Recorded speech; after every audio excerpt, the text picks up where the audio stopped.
Hello guys, welcome to machine learning lecture series. So our topic is modeling and evaluation. So our first subtopic is model selection. Model selection in machine learning is the process of choosing the best suited model for a particular problem. Selecting a model depends on various factors such as the data set, task, nature of the model. अब suppose इसमें हम example लेते हैं एक diabetes set की, इसमें हमें patients को प्रिडिक्ट करना है कि डायबिटीज़ है या नहीं. तो हम इसके उसमें उनका जो प्रीवियस हिस्ट्री डाटा है वो लेते हैं और हम प्रिडिक्ट करते हैं. तो जनरली इसमें हमें क्या प्रिडिक्ट करना है, येस और नो टाइप. तो इसमें हम क्या यूज़ कर सकते हैं, लॉजिस्टिक रिग्रेशन, अपना SVM जो क्लासिफिकेशन प्रॉब्लम्स हैं. ठीक है, तो ऐसे हम मॉडल सेलेक्ट करते हैं. तो इसमें जो मॉडल सिलेक्शन है वो दो टाइप्स पे हम कर सकते हैं, या तो वो डेटा के ऊपर या फिर टास्क के ऊपर. अब डेटा अगर जैसे सपोज इमेज या वीडियो है तो उसमें CNN यूज़ हो सकता है. इमेज वीडियो कैसे कहाँ पे यूज़ होगा, जैसे हमारा फेस मास्क डिटेक्शन सॉफ्टवेयर है उसमें हम अपनी इमेज और वीडियो चलती रहती साथ में. एंड अब इसमें टेक्स्ट डेटा या स्पीच डेटा होगा तो उसमें RNN यूज़ होगा. न्यूमेरिकल डेटा होगा तो उसमें SVM लॉजिस्टिक रिग्रेशन ये सब यूज़ हो सकता है. अब बेस्ड ऑन अ टास्क में जैसे हमारे पास क्लासिफिकेशन टास्क हो सकते हैं, रिग्रेशन टास्क हो सकते हैं, क्लस्टरिंग टास्क हो सकते हैं. क्लासिफिकेशन में मैंने आपको एग्जांपल दी अभी डायबिटीज़ की कि उसमें उसको है या नहीं, पास या फेल, ये क्लासिफिकेशन टास्क हो गए. रिग्रेशन टास्क कैसे हो गए कि जैसे स्टॉक मार्केट्स के प्राइस हैं वो मतलब वेरिएबल है और कंटिन्यूस है कि कभी एकदम से ऊपर जा रहे हैं कभी उतर रहे हैं. तो इसमें एक रिग्रेशन टास्क हो गया हमारा स्टॉक मार्केट्स का एग्जाम्पल. क्लस्टरिंग में जैसे हम K मीन्स हायरार्किकल और अपना पार्टीशनिंग मेथड्स, TB स्कैन जो अपना डेंसिटी बेस्ड होता है, तो ये सब हम क्लस्टरिंग के लिए यूज़ कर सकते हैं. यहाँ पे हमें एक पैटर्न को फाइंड आउट करना है या हमें सिमिलर चीज़ों को एक मतलब ग्रुपिंग करनी है. तो उसमें क्लस्टरिंग टास्क जो है तो उस हिसाब से मॉडल यूज़ होगा. अब सपोज़ आपने मॉडल को मतलब सेलेक्ट कर लिया तो इसमें क्रॉस वैलिडेशन से हम उसकी एक्यूरेसी निकालते हैं और देखते हैं कौन सा मॉडल उसके लिए बेस्ट रहेगा. अब सपोज़ डायबिटीज़ के लिए प्रेडिक्शन करनी है हमें, तो इसमें हमने क्या किया कि आइटरेशंस लिए हैं 5.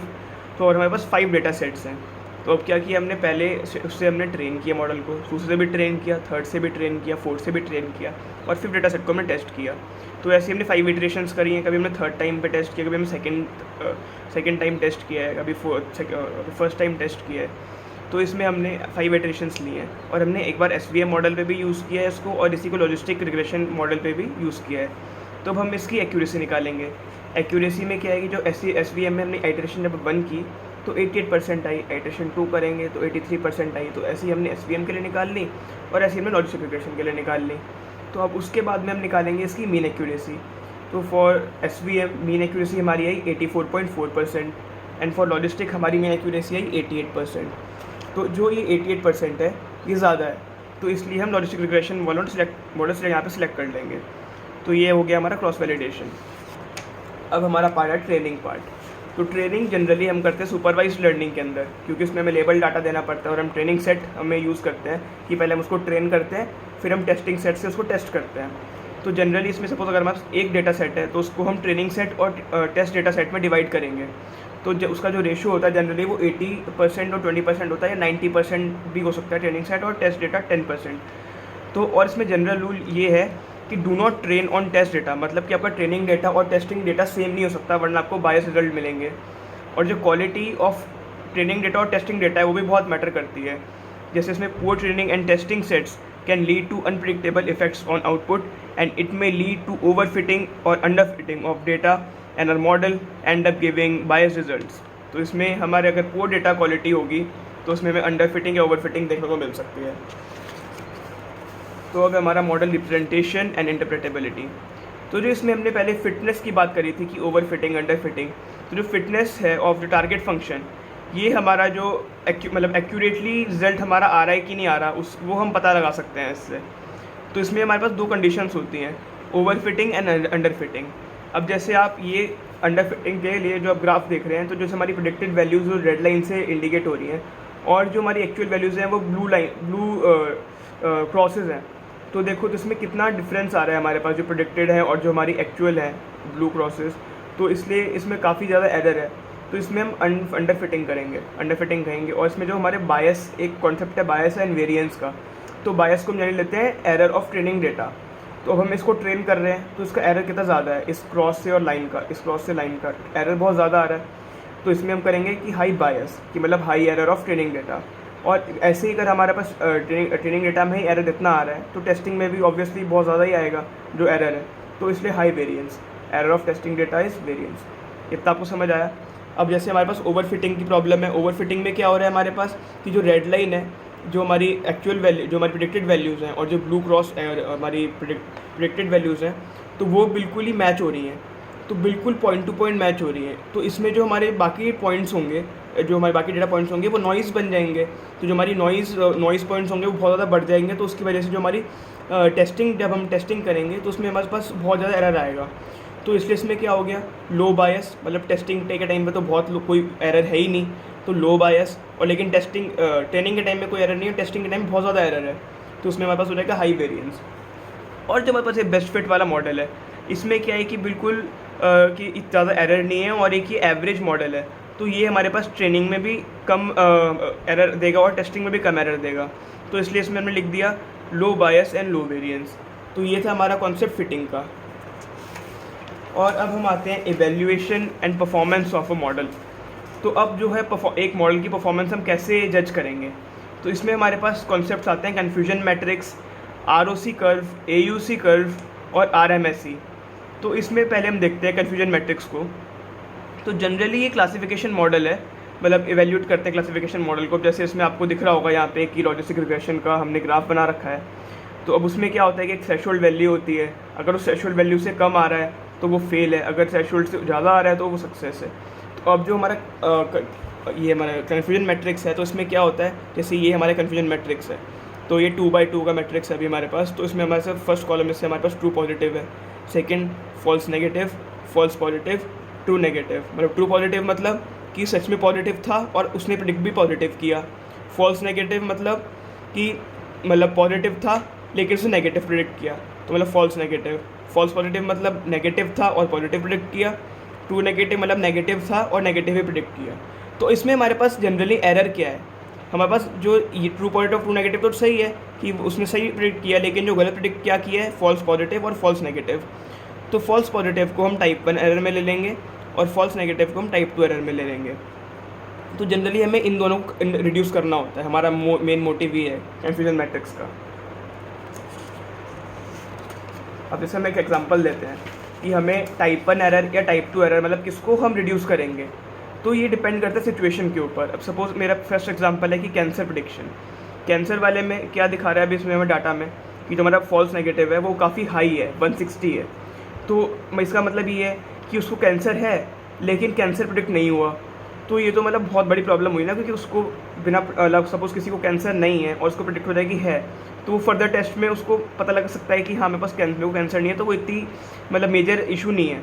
लेकिन अगर किसी को कैंसर है और उसको हो गया कि कैंसर नहीं है तुम्हें, तो वो तो एक बड़ी इशू है ना। तो इसलिए हम इसको FN को रिड्यूस करेंगे। अब ऐसे हम देखते हैं कि ये बंदा गिल्टी है कि नहीं, ये कोर्ट की सिचुएशन है।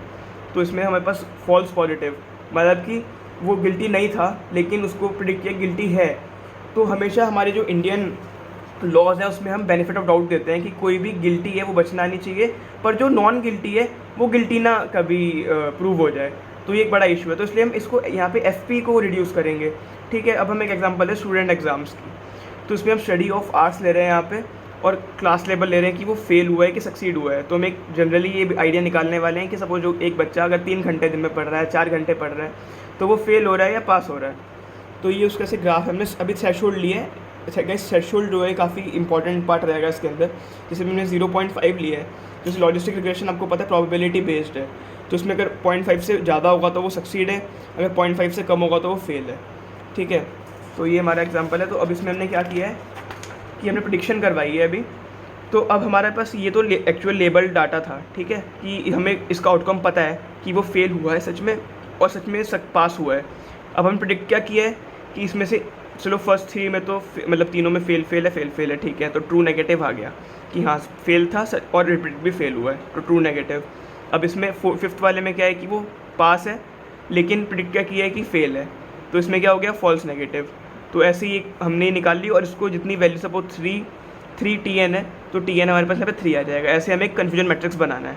ओके, तो अब इसके बाद हमने इसे कन्फ्यूजन मैट्रिक्स बना लिया कि कितने ट्रू पॉजिटिव हैं, कितने फॉल्स नेगेटिव हैं। इसके बाद में हम इसको वो एनालाइज़ करेंगे कि इसमें हमें टाइप 1 एरर को रिड्यूस करना है या टाइप 2 एरर को रिड्यूस करना है। तो अब इसमें फॉल्स नेगेटिव मतलब जो बंदा पास है उसको हमने फेल प्रूफ किया है। तो ये एक बहुत बड़ी इशू है कि इसलिए हम टाइप 2 एरर को रिड्यूस करेंगे इस प्रॉब्लम के अंदर। अब उसको करने के लिए हम क्या करेंगे कि हम जो थ्रेशोल्ड वैल्यू थी, हमारी जो 0.5 थ्रेशोल्ड वैल्यू थी, उसको हम कम करेंगे या ज़्यादा करेंगे, हम डिफरेंट वैल्यूज़ पे हम टेस्ट करेंगे इसको। अब जैसे अब इसमें हमने 0.3 पे टेस्ट किया है, तो 0.3 पे टेस्ट करने में हमारे पास क्या आया कि जो हमारे पास फॉल्स नेगेटिव थे वो 0 ही हो गए। तो हम इसका मतलब सक्सीड हो गए, हम लोग जो हम ट्राई करना चाह रहे थे कि ये FN कम हो जाए तो कम हो गया। तो जो हमने 0.5 था हमारा, मतलब 0.5 के मॉडल से हमने देखा कि 0.3 थ्रेशोल्ड के मॉडल में ये कम हो गया। तो creating a confusion matrix for every visible threshold would be too much info. मतलब ये जो जितने हम अलग अलग थ्रेशोल्ड्स की जो हम वैल्यूज़ निकालेंगे, ये मतलब इतनी इन्फॉर्मेशन हो जाएगी, तो उसको कंपेयर करने के लिए भी हमें मैट्रिक्स चाहिए। तो इसके लिए हमारे पास क्या होता है कि हमारे पास TPR है और एक FPR है। तो TPR मतलब ट्रू पॉजिटिव रेट और FPR मतलब फॉल्स पॉजिटिव रेट। TPR मतलब it is a probability that can actual positive will test positive, मतलब कि जो एक्चुअल पॉजिटिव है वो पॉजिटिव ही है। और फॉल्स पॉजिटिव रेट मतलब it is a probability that the model will predict a positive when the actual value is a negative. मतलब अगर एक एक्चुअल वैल्यू नेगेटिव है उसको पॉजिटिव प्रिडिक्ट कर रहा है, तो ये फॉल्स अलार्म हो गया, मतलब फॉल्स पॉजिटिव रेट। ठीक है, समझ गए। और जो TPR है उसको हम सेंसिटिविटी भी बोलते हैं और FPR को हम स्पेसिफिसिटी भी बोलते हैं।